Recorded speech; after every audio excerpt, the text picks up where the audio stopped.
Jhonty Rhodes is the new batsman, and he's one of those international cricketers who plays just the one-day variety of the game, doesn't play in test matches anymore.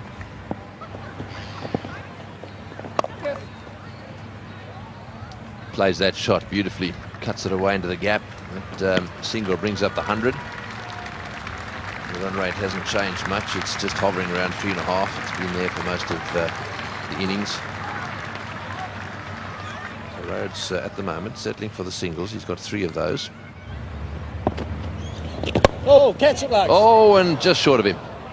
There we go. There's an example of the ball just stopping a bit. Now, I wonder if that knocked a little bit of the top of the pitch out, or whether it was just badly misread. Having a good look and wandering down the pitch, it did look to me in 1 or 2 little spots down there were a few loose areas. See if we can pick up anything here.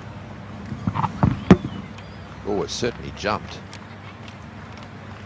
So I think that probably hit one of those little patches. Very careful about driving.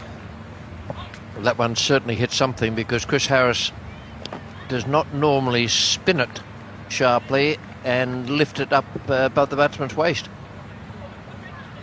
There goes the spin, and it would have gone over the top of the stumps. It was up at waist height. He just chips that nicely. That's well played. Nice little chip over the bowler's head, through the Seagulls for 2.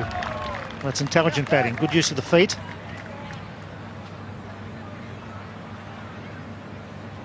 Good use of the Seagulls too. Placing it quite nicely between them. We saw a bird in a New Zealand game I covered just recently was hit by a cricket ball. Didn't come off too good. Amazing how that went straight through. Tell you what, they haven't been frightened too often today. That's been a lot of big hitting down the ground. They're playing within themselves, South Africa here at the moment. Not sure why. I'm not sure why they're not really pressing and putting some pressure on the New Zealand fielders as well with the odd single or 2.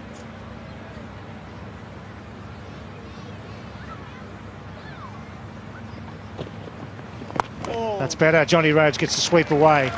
Tory won't get. That's a good intelligent shot. Sweeping Harris off the meat of the bat. Well, maybe this will kickstart South Africa. They've got enough wickets in the bank where they can take some risks and play some big shots and look for the rope and look for the fence. And they've got some hitters. They've got Boucher, they've got Pollock. Boyer, tremendous batsman against New Zealand in a series in South Africa not that long ago. It's got to be launching shortly.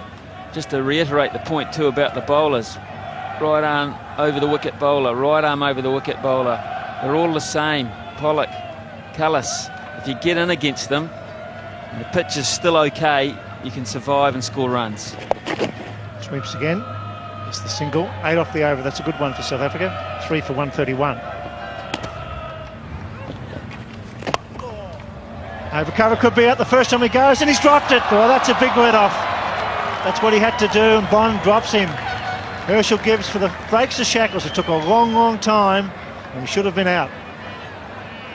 I will not say that fielding has been the highlight of this tournament, and here's another example of it.